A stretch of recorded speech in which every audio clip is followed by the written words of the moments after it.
સમાચાર સામે આવી રહ્યા છે અમરેલીથી। બક્સરાના મોટા મુંજિયાસર ગામે સીમ વિસ્તારમાં પરપ્રાંતીય ખેત મજૂરની થઈ હત્યા। બક્સરા તાલુકાના મોટા મુંજિયાસર ગામે વાડી વિસ્તારમાં પત્નીના આંગળિયાત પુત્રના હાથે ખેત મજૂર પિતાની હત્યા કર્યાનું સામે આવ્યું। મૃતકના આગલા પત્નીના પુત્રે પિતાની નજીવી બાબતે હત્યા કરી। રમણભાઈ કટારા નામના આધેડની પુત્રે કરી હત્યા। રમણભાઈ કટારાએ નજીવી બાબતે ઝઘડો થતા માથામાં બોથડ પદાર્થનો ઘા મારી હત્યા કરી મોત નિપજાવ્યું। આરોપીએ બે મહિલાને માર મારતા ઇજાગ્રસ્ત થયા। ઇજાગ્રસ્ત મહિલાને સારવાર માટે ખસેડાઈ। મૃતકની ડેડ બોડીને બક્સરા હોસ્પિટલ ખાતે પોસ્ટમોર્ટમ માટે ખસેડવામાં આવ્યા।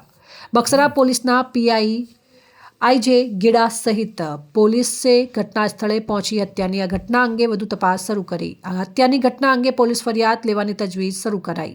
રિપોર્ટર સરફરાજ ખોખર, વીજપડી, અમરેલી। વિક્રમભાઈ કાળુ અમલિયાર જે મરી ગયા છે, મારા કાકા સસરા થાય છે, એમના છોકરાએ એમનું ખૂન કર્યું છે અને બગસરા પોલીસ સ્ટેશને જાણ થતાં તે આરોપીને પકડીને બગસરા પોલીસ સ્ટેશને લઈ આવ્યા છે અને જે ડેડ બોડી છે એ અત્યારે સરકારી દવાખાનામાં છે એટલી મને જાણ મળી છે।